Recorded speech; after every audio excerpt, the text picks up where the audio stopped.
Alternativa Sonora.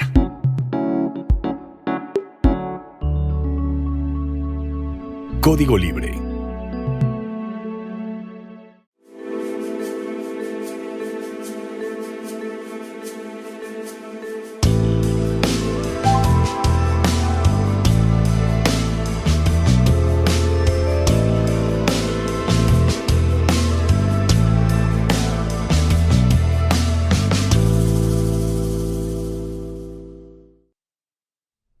¿Qué tal, amigos de Código Libre? Bienvenidos a una emisión más de Resiliencia en Línea. Gracias por acompañarnos como siempre desde donde estén.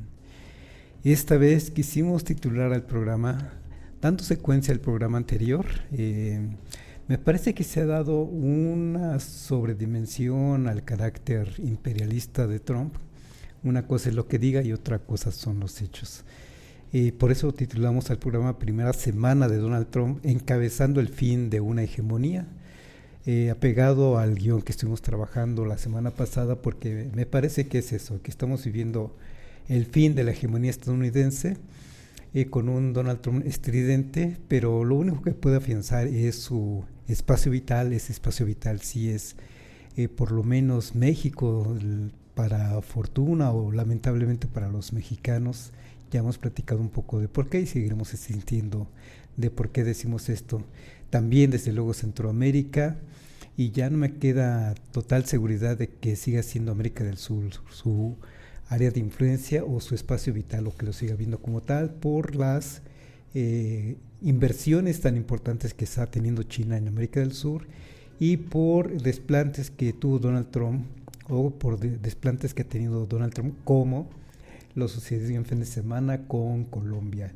Un presidente, Gustavo Petro, que en un escrito muy emotivo, dijo que hoy Colombia, hablando de ese momento, se abre al mundo. ¿Qué quiere decir eso? Bueno, se puede interpretar como que se va a despegar de la influencia de Estados Unidos, una influencia histórica importante de Colombia respecto de Estados Unidos, un Estados Unidos que apoyó seriamente a Colombia, al gobierno colombiano de finales de la década de los 90, principios de este siglo, para derrocar a las fuerzas revolucionarias armadas de Colombia, las FARC.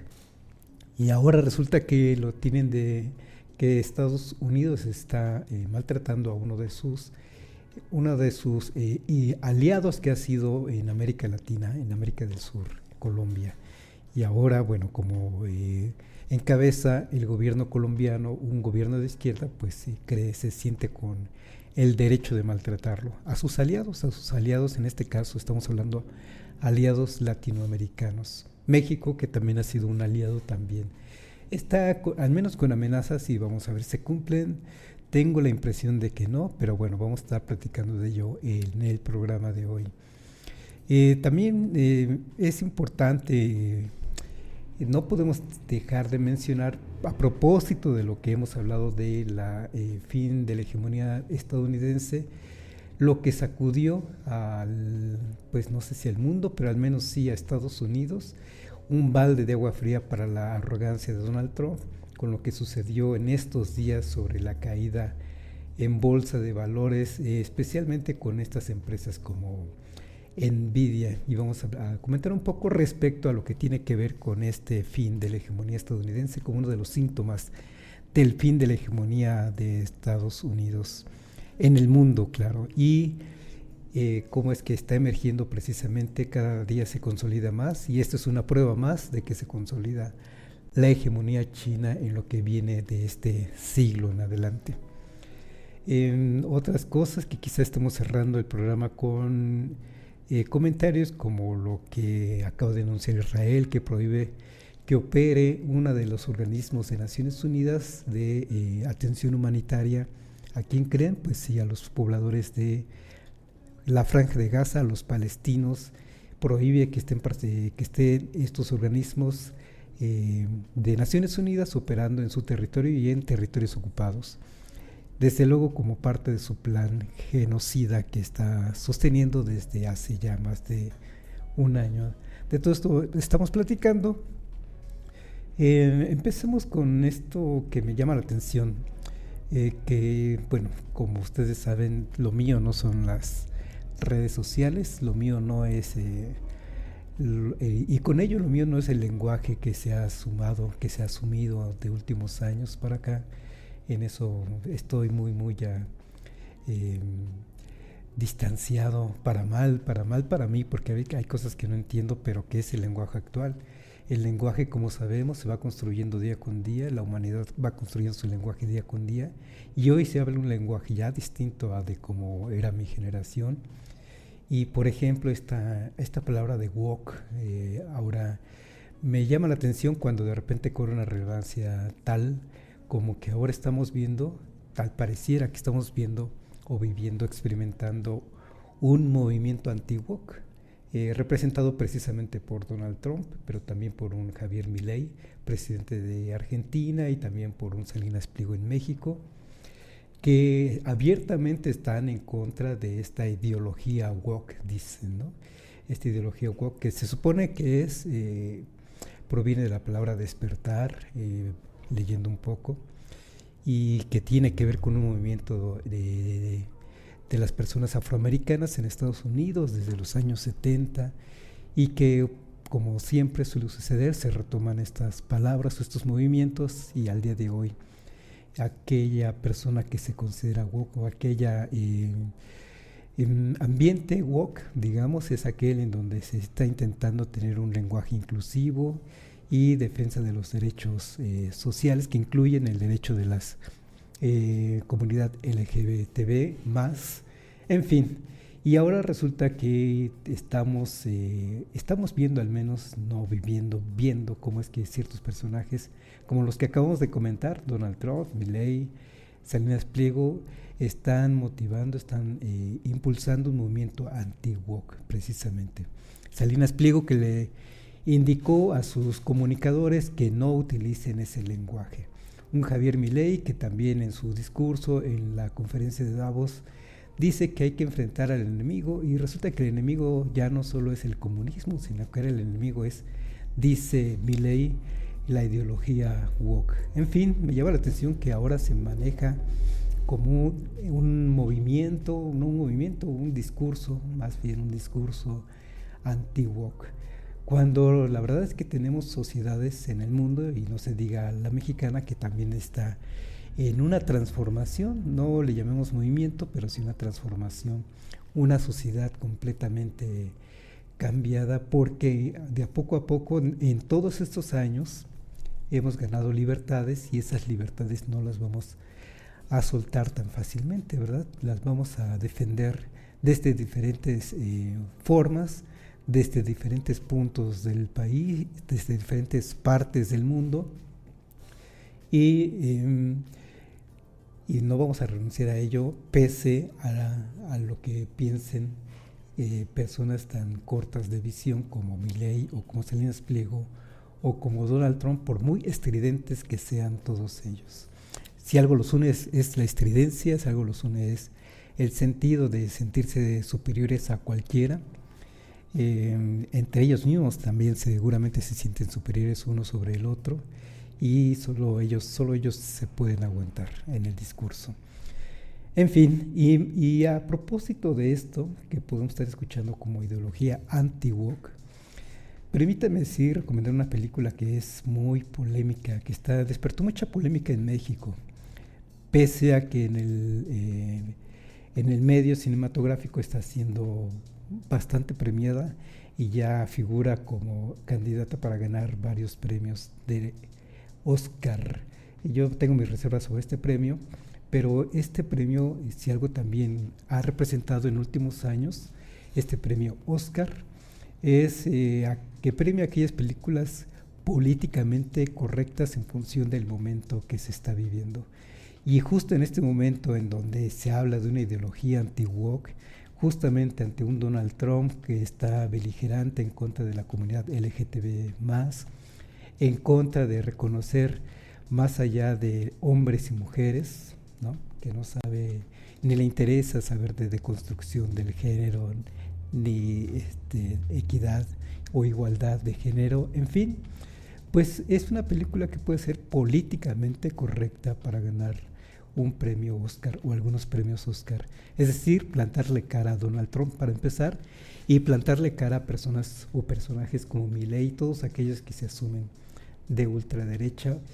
No sé si Donald Trump es de ultraderecha o simplemente es pragmático y aprovecha un discurso que sabe que quieren escuchar sus simpatizantes, que no quiere decir que la mayoría de la sociedad estadounidense. Para empezar, pues la comunidad de Hollywood, que ha hecho un gran esfuerzo porque precisamente se reconozcan los derechos y las libertades sociales que se han ido ganando poco a poco. En México esta película no ha gustado, y perdón por lo del spoiler que voy a meter, 1 o 2 datos sobre la película que sí es spoiler, como dicen por ahí, alerta de spoiler. Para empezar hay que tomar conciencia, si es que la van a ver, si es que aceptan la invitación para verla. Hay que tomar en cuenta algunas condiciones para verla. Primero, que no es una película mexicana, no es hecha en México, e incluso quizá no es para un público solo mexicano, sino que es para un público universal. La temática es precisamente por lo que estamos comentando, un tema universal. No es una película cuyo eje central de la historia es sobre narcos o sobre las desapariciones en México, sino que es una historia sobre la transformación de una persona, particularmente de un narcotraficante mexicano que quiere convertirse en mujer. Ese es el meollo del asunto. Nada más que como en México estamos muy sensibles por lo que está sucediendo en el país, precisamente por los conflictos provocados por la delincuencia, no se diga en estos momentos en Sinaloa, en donde hubo marchas importantes y las cuales hay que apoyar, que están pidiendo paz en ese estado. También estamos sufriendo por las desapariciones forzadas, y también estamos sufriendo por varias cosas que eso sí, el director lo manejó mal, al menos al momento de promover la película en México. No tuvo el debido cuidado para dirigirse a unos mexicanos, a un pueblo que está sufriendo precisamente estos problemas. Y bueno, pese o cuidando que no tuvo el cuidado debido para vender bien su película en México, no deja de ser un tema universal, y esa es la idea del director precisamente. Un director que decidió hacer la película en México, y la verdad es que pudo haberla hecho en un ambiente en Brasil o en otro ambiente en Colombia. Se prestaban esos ambientes para haber realizado la película o la historia. Decidió hacerlo en México, pero se trata de una historia universal, una historia de transformación de una persona que quiere convertirse en mujer. Consideración que hay que tener en cuenta para ver la película es que es una película musical. Si no les gustan las películas musicales, bueno, quizá no es para ustedes la película. Ya son 2 condiciones: no es una película mexicana, otra es una película musical. No son los grandes números musicales, porque quienes cantan son los mismos actores y actrices de la película. La única o el mejor número, mejor logrado musicalmente hablando, quizás sea precisamente la de Selena Gómez, porque ella sí es cantante profesional, y quizá por eso es que la contrató el director. Quizá necesitaba a una cantante profesional, digamos, para ese número. Aunque sí, también hay que reconocer o hay que decir que precisamente Selena Gómez habla muy mal el español. Bueno, esa es de las partes que digo, si la película no hubiera sido ambientada en México, quizá los mexicanos no hubiéramos tenido tanto problema en verlo, pero sí, la verdad es que sí se nota, es visible que el mal español que tiene Selena Gómez. Pero bueno, otra condición que hay que tener. Sí hay los actores y actrices pueden estar hablando mal nuestro español, el español de los mexicanos, el que conocemos. Y si es una película, se supone, hecha sobre una realidad mexicana, bueno, sí esperaríamos que hubiera actores mexicanos, pero bueno, insisto, es una película de una temática universal, y sobre todo en estos momentos es lo que hay que resaltar, una película de temática universal. Otra consideración que hay que tener en cuenta es que El director, sí, el director pecó precisamente de arrogancia por decidir que no necesitaba de actores mexicanos, solo una actriz mexicana como actriz protagonista, porque hay varios actores más, hay desde luego todo un elenco en la película, hay muchas personas que se ven en la película, pero en el elenco principal solo una mexicana, que además lo hace bien. Una película correctamente política para el momento actual. Entonces, me parece que con estas consideraciones, son muchas, eso sí, si son capaces, si somos capaces de ir con esa perspectiva o con esas consideraciones al cine y verla, me parece que es una buena película. Es ficción, hay que tomar en cuenta que es una historia de ficción, el mismo director lo dice, pero a pesar de que es ficción, me parece que retoma a lo largo de la película, a lo largo del hilo conductor de la transformación de una persona. Precisamente ese es uno de los ejes que está retomando el director, y es cuando digo, disculpen ustedes el spoiler, pero en la película, en algún momento, uno de los doctores que va a operar a este narco que quiere ser mujer, le manda a decir, porque no está con él directamente, pero le manda a decir que una operación, una transformación física no le va a cambiar el alma, una cosa así, ¿no? No le va a cambiar, no lo va a volver feliz, digamos, ¿no? Pero esta persona con quien manda el recado, el doctor, le revira al doctor y le dice, por el contrario, una transformación física puede transformar el espíritu de una persona, y no solo eso, puede transformar a una sociedad completa. Y esta idea la retoma al final de la película, justo al final de la película, cuando un grupo social, una sociedad, toma un símbolo, y ese símbolo es transgénero. Y se los voy a decir porque es importante. Retoman a una virgen transexual. Imagínense ustedes, el mensaje es poderoso, no sé, ustedes lo juzgarán, pero es finalmente provocador. Sí, es un mensaje provocador para un Donald Trump, para un Milei, para un Salinas Pliego, y para una sociedad que todavía en algunos sectores se niega a cambiar, a transformarse. Y en ese sentido me gusta esa idea que se maneja en la película. Una transformación física de una persona puede transformar su espíritu, y no solo eso, puede transformar a una sociedad. Y la verdad es que de eso se tratan las transformaciones en la vida social, en las sociedades, en sociedades como la estadounidense también. Ha habido transformaciones que empiezan en un barrio y alcanzan a cambiar toda una sociedad. No se diga, vean ustedes simplemente a Hollywood premiando películas como esta, o vean ustedes el premio de Cannes, también premiando a películas como esta, producto del cambio social, cambio de visión, cambio de ideología que ha tenido el mundo a través de los años. Son derechos ganados, por eso digo, son derechos ganados y no los vamos a perder tan fácilmente. Por eso digo que es una película, me parece, de estas que se pueden decir políticamente correctas, al menos para ganar un premio, en un momento en que lo necesitamos. Ya mostró valor una arzobispa en Estados Unidos, diciéndole, justo en el mismo lugar donde estaba Donald Trump, diciéndole que si él se considera tocado por Dios, pues que sea consecuente con ese sentido de fe cristiano, y que se compadezca de los migrantes que están sufriendo mucho. Desde luego sabemos que le valió a Donald Trump y que siguió con sus actitudes y que sigue con sus actitudes, pero se trata de hecho de eso, de defender esas libertades que hemos ganado. Por eso me tomo la libertad de recomendar esta película, que está en cartelera, estuvo desde el fin de semana pasado, va a estar seguramente unas semanas más, cuántas no sé, pero si ha sido tan multipremiada, pues esperemos que sean varias semanas. Conozco amigas, amigos muy queridos, queridas, que han dicho que no la van a ver. Están en su derecho, pero yo les recomiendo la película y recomiendo que se den la oportunidad de juzgar por ustedes mismos una película que me parece que es, en medio además de tantas películas muy malas que hay en estos momentos, pues vale la pena. Desde luego podríamos recomendar otras más. Flow, por ejemplo, también es muy buena. Ya hay otras películas más. Yo sé, El tigre y el pez también es una buena historia, de anime en este caso.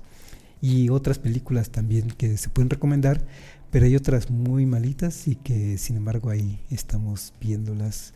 No sé si a ustedes les gusta Nosferatu, a mí no me gustó, por ejemplo, ¿no? Pero bueno, vamos a estar abiertos a ver cualquier tipo de expresiones cinematográficas y uno decide si nos gusta o no nos gusta, pero siempre darnos la oportunidad de ver esas propuestas cinematográficas que a fin de cuentas transmiten algo. El director las hizo para transmitir algo.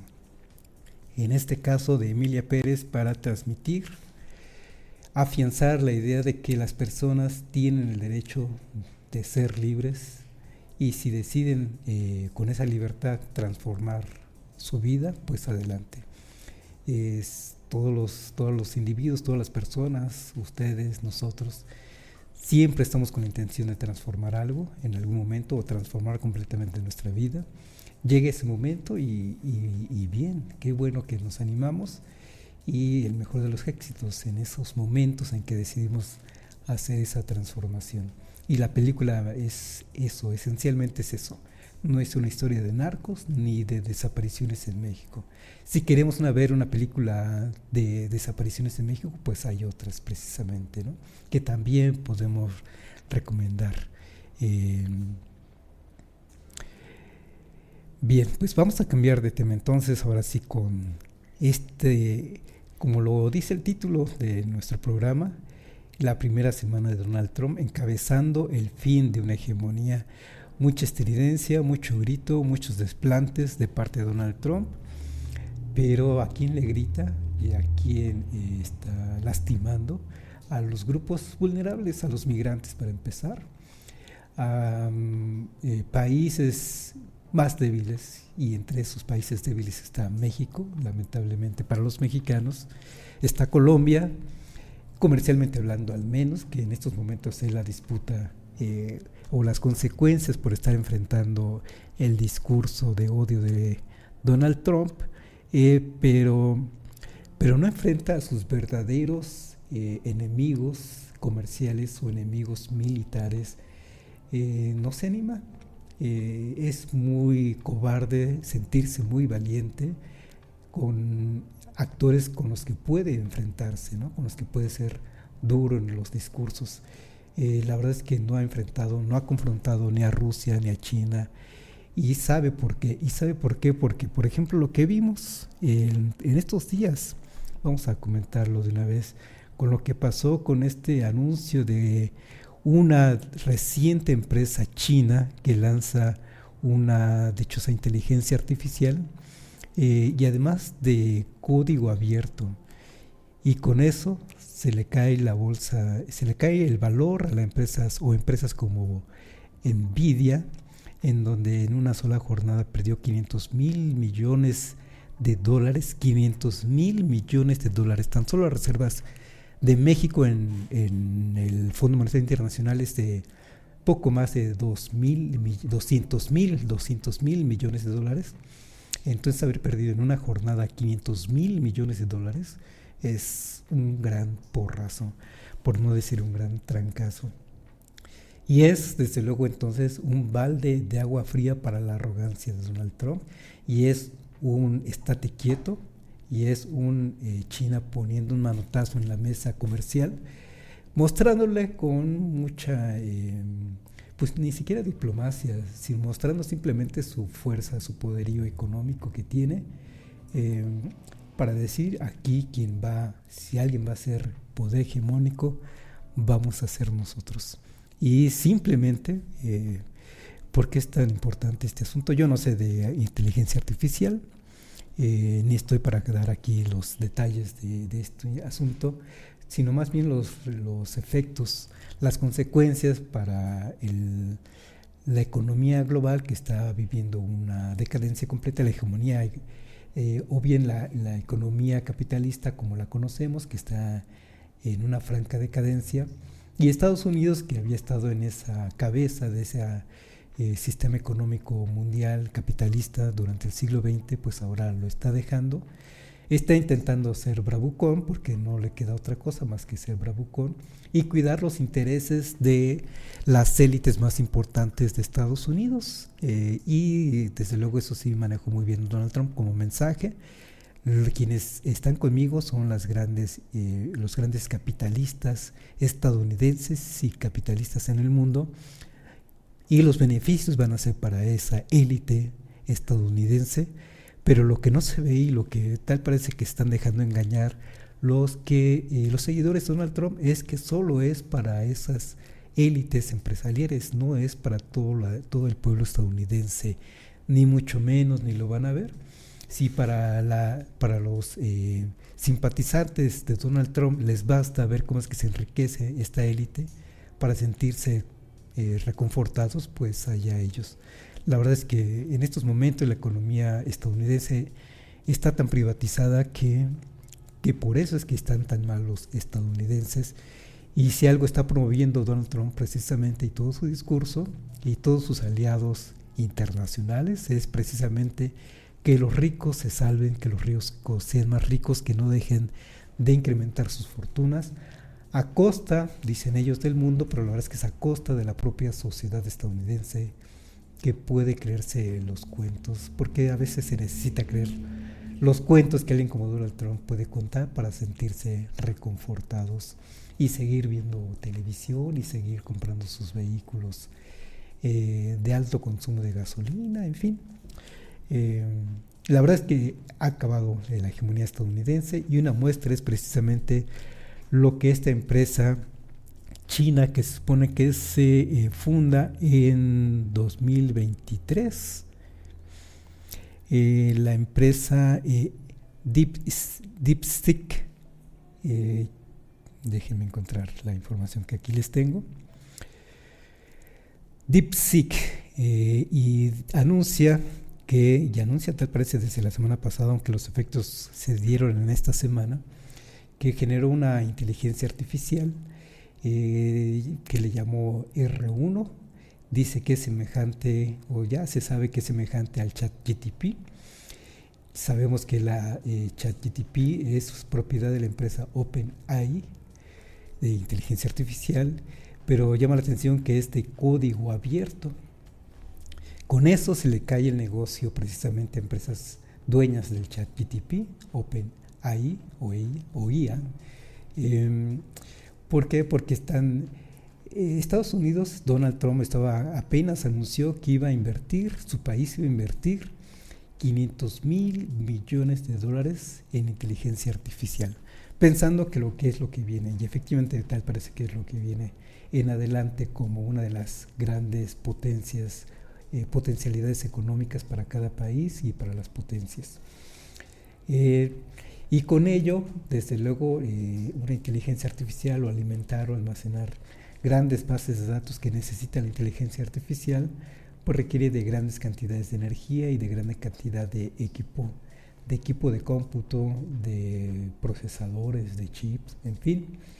Se dice que también para estar, como se dice, entrenando a cada inteligencia artificial, pues se gastan miles de millones de dólares. Por lo que escuché, por ejemplo, estar entrenando a la inteligencia artificial de ChatGPT se pueden gastar, o se han gastado $100 mil millones de dólares, y resulta que esta empresa china, DeepSeek, se gastó el 95% menos, se gastó $5 mil millones de dólares para entrenar a su inteligencia artificial, que resulta que lo hace, no dicen que igual, pero casi igual al ChatGPT, pero el gran trancazo es que lo pone como código abierto de uso al público. Hasta donde sé, porque les digo, yo no soy el más indicado para estar dando los detalles, pero se puede tener un ChatGPT Premium, es decir, como podemos tener el YouTube Premium o el Spotify, no sé si también se le llama Premium, pero ya tiene un costo, digamos, ¿no? El ChatGPT también puede tener un costo, y resulta que esta empresa lo pone de código abierto. Y con ello entonces se abaratan los costos para estar utilizando esta inteligencia artificial, y por ello es que se pierde el valor de las empresas o empresas como Nvidia, porque resulta que esa inteligencia artificial, ese código que tiene tan secreto empresas como ChatGPT o empresas como OpenAI o empresas como Nvidia, resulta que China ya lo está poniendo de acceso público, y entonces pues ya no vale lo que se suponía que vale la empresa o estas empresas. Ahí el golpe. China lo quiso hacer, porque, bueno, si bien es una empresa la que dice que ha desarrollado esta inteligencia artificial, la verdad es que sabemos que China sí tiene una economía centralizada, y esa centralidad está en el Estado chino. Ese Estado chino es el que toma las decisiones de gran escala, y seguramente fue quien decidió que iba a ser un código abierto esta inteligencia artificial. ¿Y qué iba a suceder? Desde luego que tanto la empresa china como el gobierno chino sabían que se iba a derrumbar al menos esta empresa en bolsa de valores, como así sucedió. Y tal parece, se habla entonces que en el primer día se perdieron 500,000 millones de dólares. Al día de hoy se han escuchado cifras de 700,000 millones de dólares. En fin, es un buen golpe para esa arrogancia que ha caracterizado a Donald Trump. Y podríamos seguir hablando de este asunto, que sí es interesante, es bastante por demás noticioso, como el hecho que Joe Biden apenas acababa de prohibir la exportación de Estados Unidos hacia China, precisamente de semiconductores para la producción de chips, y con ello China entonces se vio forzado a estar generando tecnología alternativa para su inteligencia artificial, y resulta que ya la generó. Y si ya la generó, y no solo la generó, sino que además esa empresa o China no solo la generan, sino que la ponen gratuita.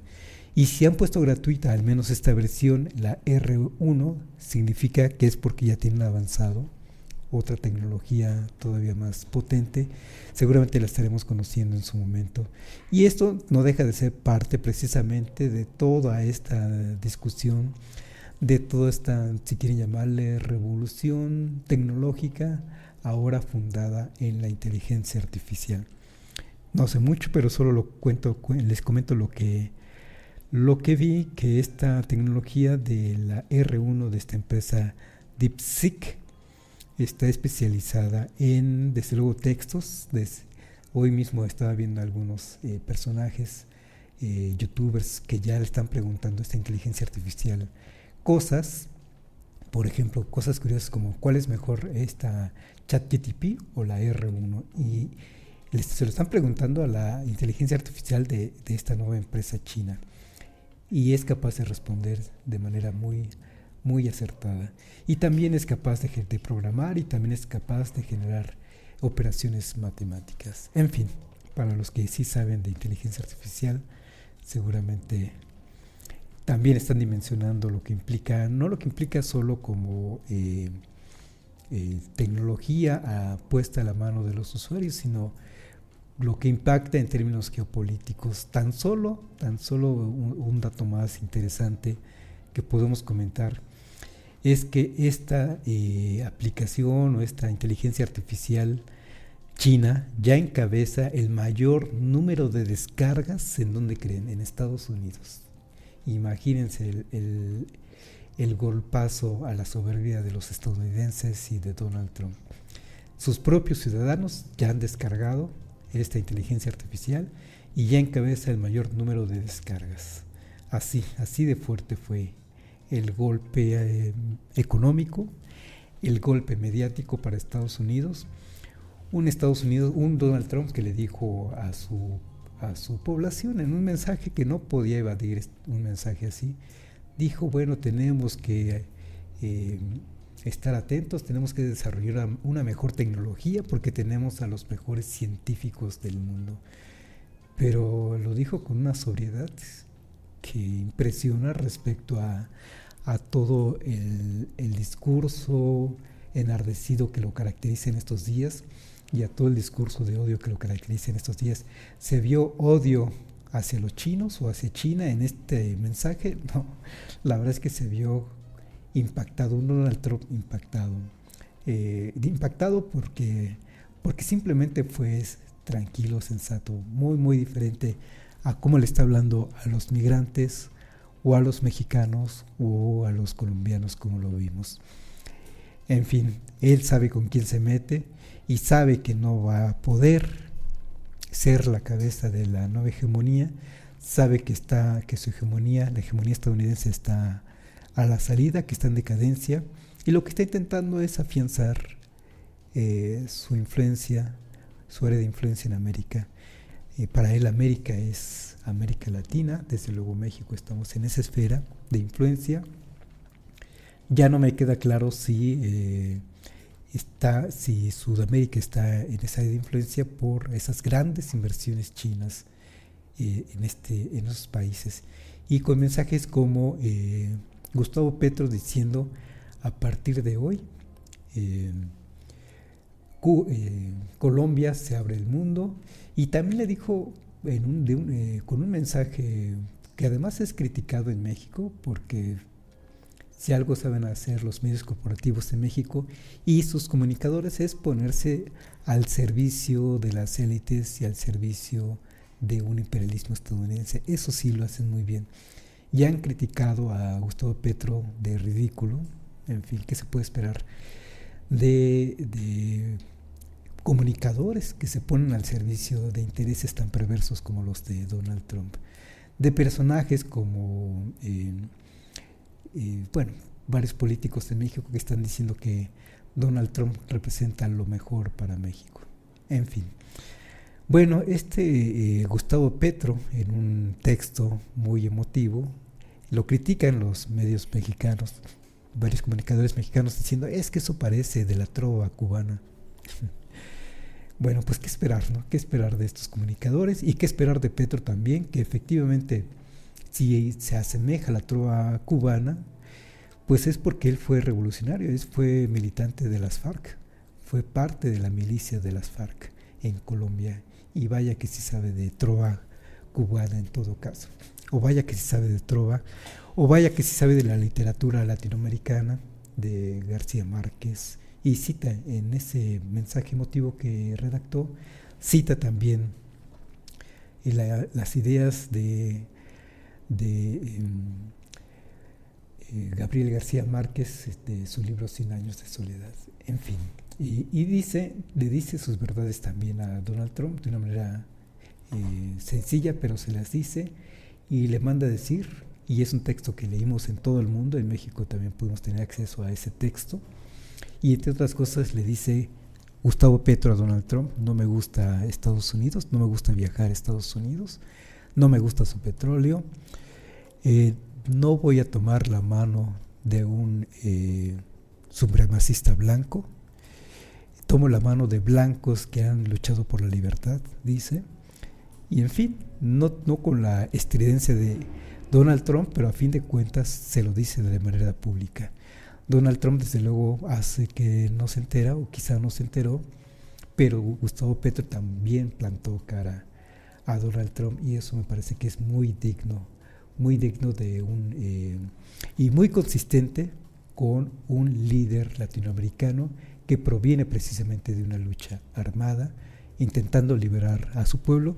A fin de cuentas, lo que pasó en Colombia es otra historia que ya contaremos quizá en otro momento, pero es consecuente. Gustavo Petro es consecuente con su formación ideológica, es consecuente en defender a sus connacionales, porque ¿qué defendió? No es que se opusiera a que los migrantes colombianos regresaran a Colombia, provenientes de Estados Unidos.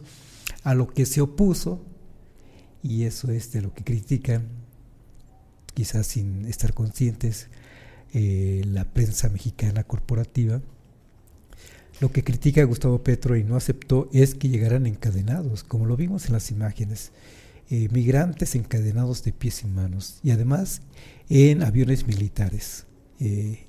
Y Gustavo Petro dijo: no van a entrar aviones militares a Colombia y vamos a recibir a los colombianos, pero no en esas condiciones. Desde luego es algo digno, es una manera de defender a los connacionales. Y de eso critican a Gustavo Petro en México, esos comunicadores, diciendo que hizo el ridículo. Pues vaya, qué ridículo están haciendo esos comunicadores, que les resulta ridículo que un líder político, un presidente de la República, no quiera ver a sus connacionales esposados de pies y manos. Vaya tristeza, vaya pobreza intelectual de estos comunicadores que se ponen de lado de un personaje como Donald Trump. Hay que defender desde luego la dignidad y lo que dijo Gustavo Petro, y Gustavo Petro fue enfático también en sus mensajes que estuvo dando a su población, para empezar, claro. Dijo, no es que me oponga a que regresen los migrantes colombianos, lo que no acepto es que entren militares a suelo colombiano y que vengan estos migrantes colombianos esposados de pies y manos. Y la verdad es que con la solución que se dio, porque ya sabemos todos que lo que hizo Donald Trump fue disquearmar el berrinche, dar el manotazo y decir entonces va para Colombia 25% de aranceles en todos sus productos. A partir de este momento, como emergencia comercial, Gustavo Petro reaccionó con lo mismo, con las mismas medidas. Entonces también le vamos a poner el 25% de aranceles a los productos estadounidenses. Lo que se ve es que se vivió un día y una madrugada de estar negociando ambos países, ambas embajadas, ambas delegaciones, para resolver el conflicto. Y la verdad es que vimos a un Donald Trump que no aplicó las sanciones, no pudo aplicar esos aranceles, no pudo en ese sentido doblar a Petro, a pesar de lo que es de esos encabezados que así lo afirman en México y en otros medios del mundo, como El País, periódico español, diciendo todos ellos que Donald Trump dobla a Gustavo Petro. Y la verdad es que faltaría en todo caso completar la nota diciendo que Petro también dobla a Donald Trump porque no le aplicó los aranceles.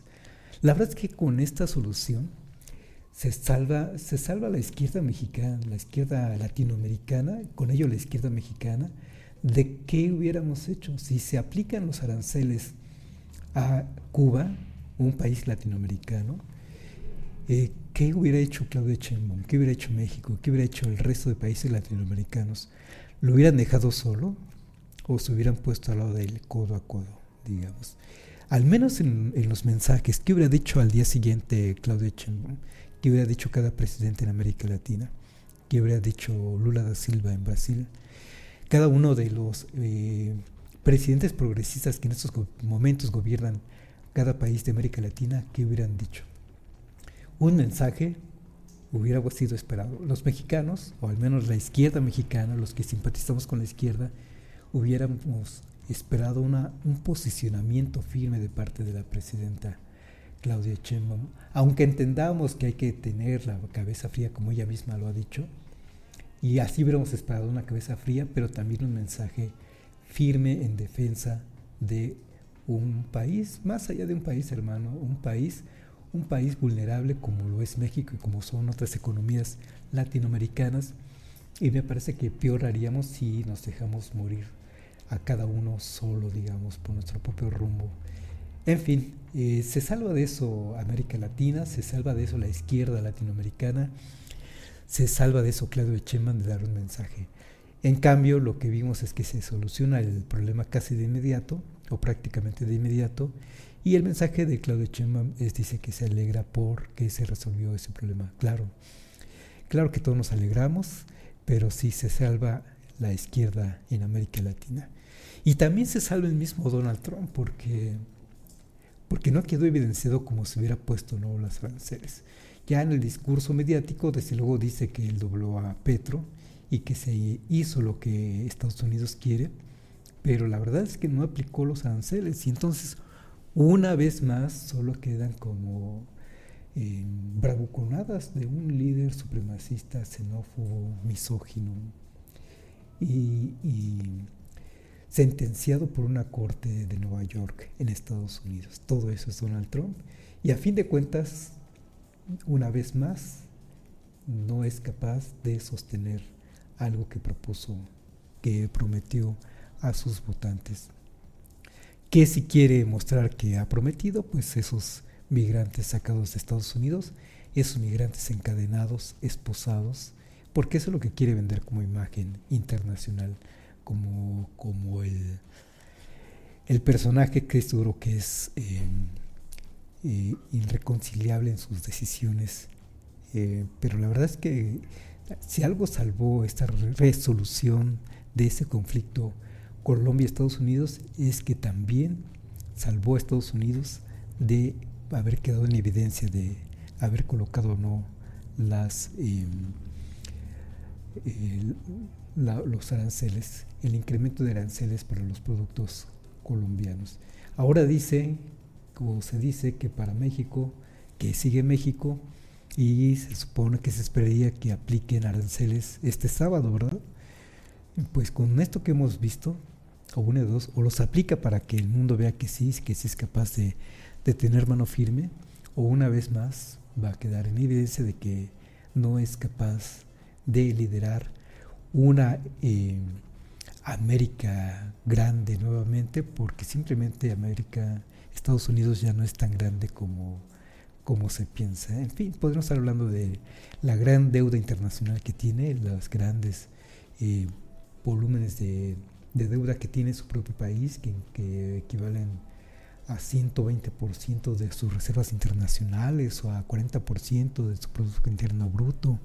En fin, y ahora muestras como las que vimos en estos días, en donde una empresa china le tumban el mercado de la inteligencia artificial a algunas de sus principales empresas.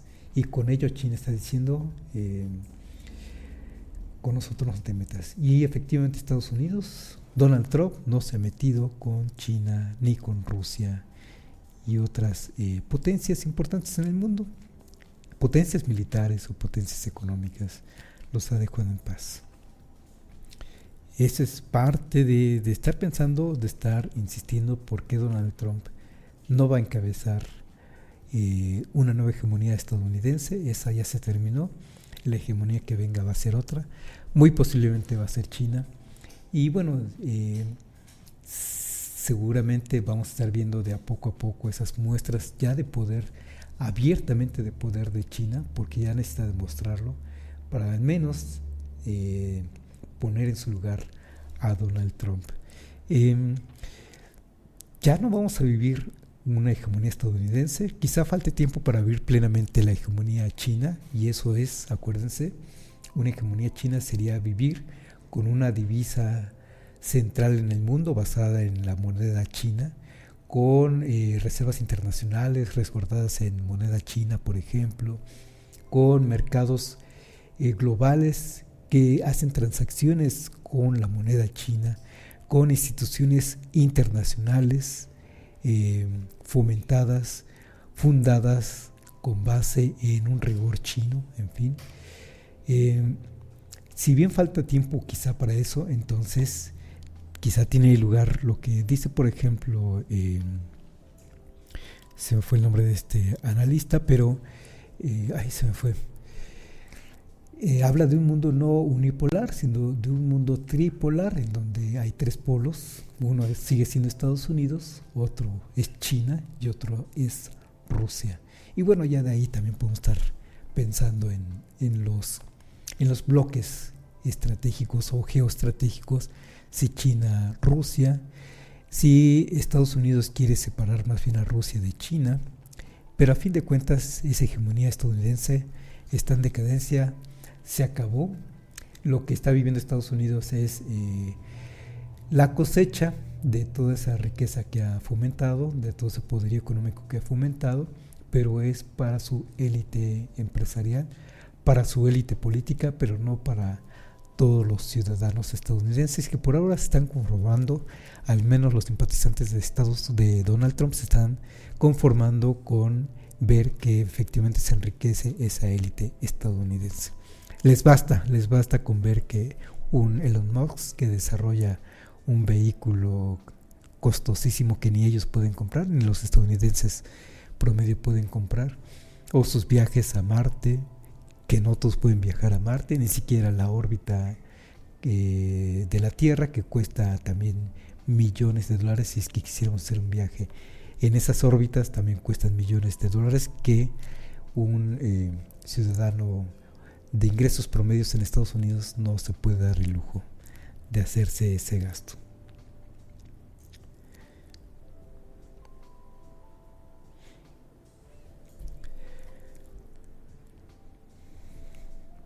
Entonces, como resultado, tenemos un mundo unipolar a un mundo tripolar. Quizá esa es la transición que estamos viviendo, ya no el unipolar, donde Estados Unidos disponía la diplomacia, las decisiones económicas, políticas, militares que quería. Vivimos un mundo tripolar. La verdad es que con este cierre, con esto que estamos viendo de Donald Trump en esta primera semana, con esta era de proteccionismo que está encabezando, eso sí, Donald Trump está encabezando una era de proteccionismo de Estados Unidos. Bueno, pues con esa era de proteccionismo al que está entrando Estados Unidos y está forzando a países como México como sus principales aliados, a Europa como sus principales aliados, a entrar en esa era de proteccionismo, la verdad es que está claudicando entonces al libre mercado y a la competencia. ¿Con quién? Con China. No le puede competir y entonces mejor cierra sus fronteras comerciales o está intentando cerrarlas. ¿Va a poder? Vamos a ver. Por ahora, ¿cómo se cerrarían esas fronteras comerciales? Por ejemplo, con aranceles. Y por ahora Estados Unidos ni Donald Trump lo están haciendo. Y no solo eso, no solo es la claudicar ante el poderío chino. La verdad es que también con la derrota, porque es una derrota de Ucrania con respecto a Rusia, ya casi pactada entre Rusia y Ucrania, presionada por Estados Unidos, presionada no hacia Rusia, claro, presionada hacia Ucrania, porque esa guerra no existiría sin el apoyo estadounidense, especialmente hacia Ucrania. Es Donald Trump en quien sí puede, seguramente está presionando al presidente de Ucrania para que firme la paz, pese a las condiciones adversas que pueda tener Ucrania, como la pérdida de territorio, más territorio perdido para Ucrania, ahora por esta región de Donbass. Ya en 2014 perdió Crimea y ahora está perdiendo la región de Donbass. Pese a ello, pues Donald Trump está presionando a este presidente Zelensky para que firme la paz. Y eso a fin de cuentas implica también claudicar ante Rusia. No pudo.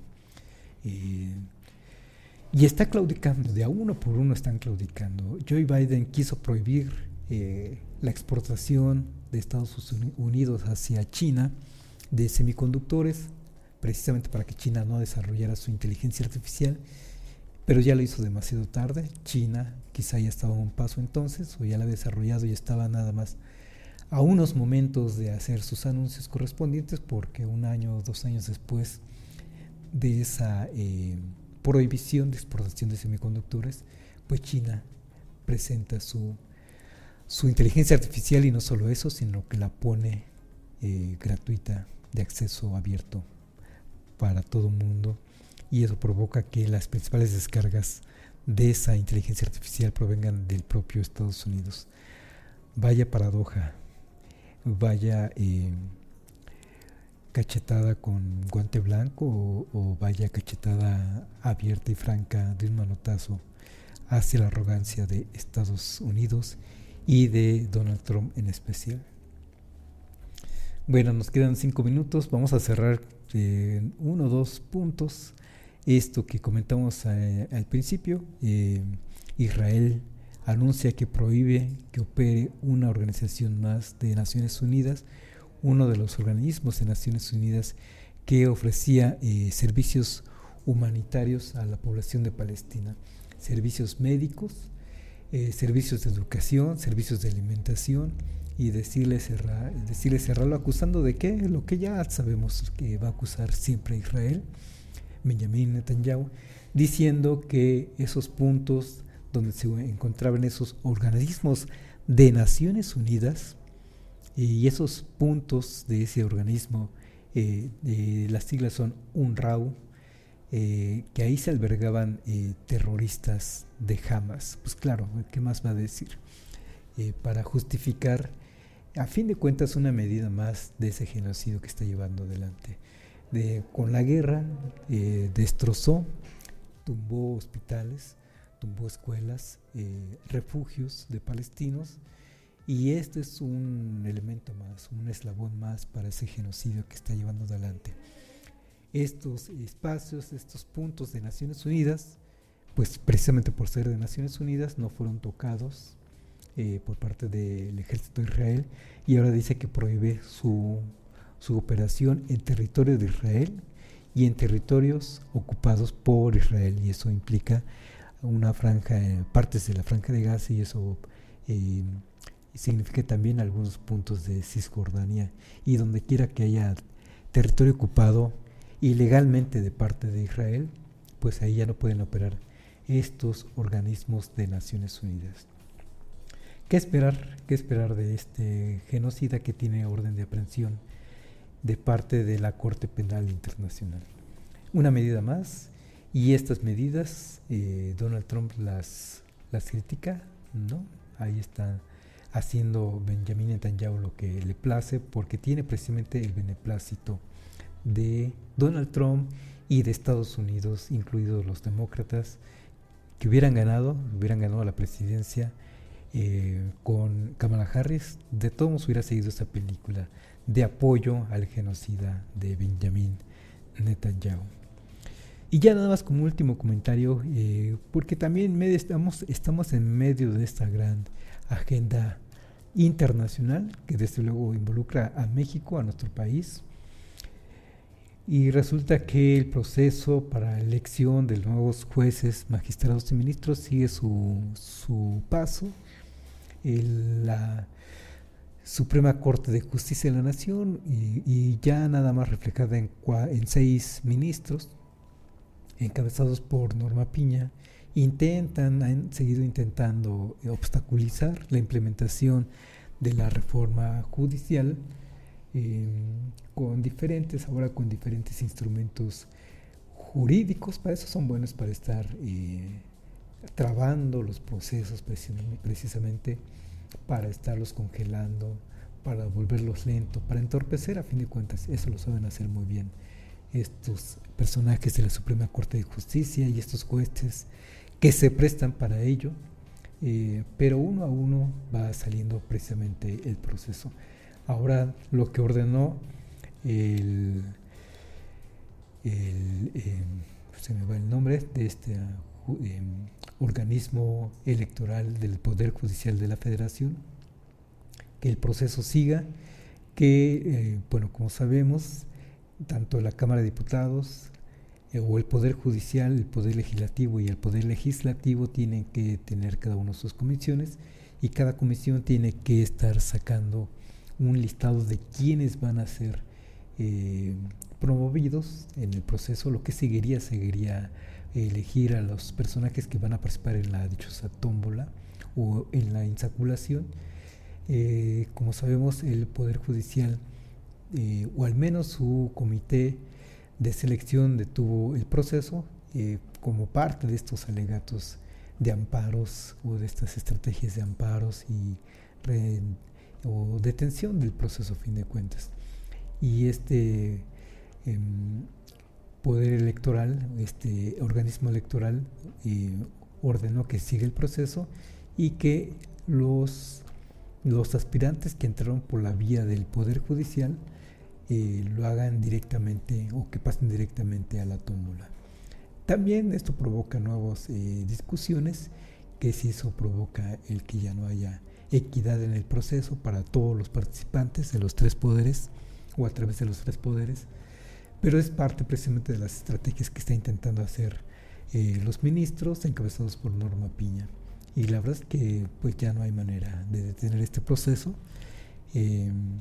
Vamos a ver entonces finalmente este último proceso en días breves, ese proceso de insaculación o ese proceso de tómbola, como también se le ha conocido. Y vamos a ver cómo es que salen las listas, al fin de cuentas las listas de quiénes van a ser finalmente los candidatos para ser votados por la población en general el próximo mes de junio para jueces, magistrados y ministros. No sé si se han dado cuenta, pero está a punto de cerrar el proceso de renovación de credenciales o de credenciales en su primera ocasión. Si no me equivoco, cierra el 24 de febrero.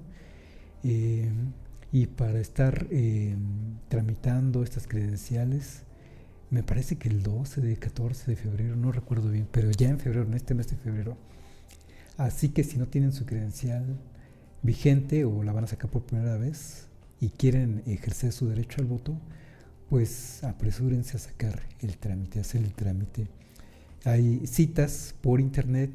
Esas citas a mí me tocó renovar, y me tocó que al menos las citas por internet ya aparecen como saturadas. Lo que hice fue ir sin cita, y de todos modos se tiene la posibilidad de que nos atiendan. Claro, tenemos que esperar a que primero atiendan los que sí tienen cita, pero no quita la oportunidad de que nos atiendan. Yo tuve la suerte de que sí me atendieron aún sin cita. Así que si no lo tienen, vayan por favor.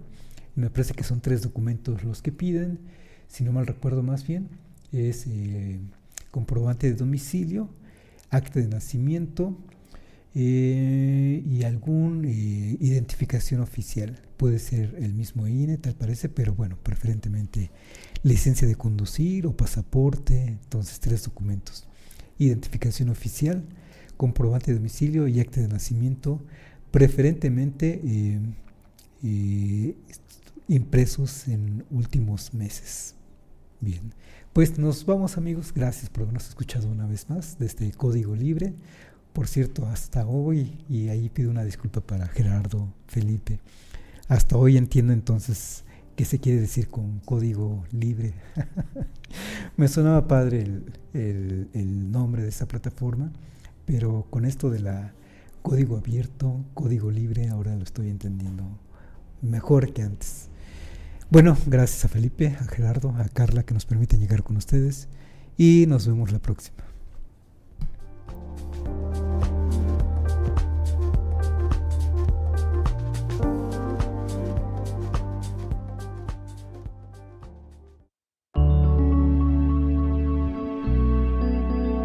Código Libre.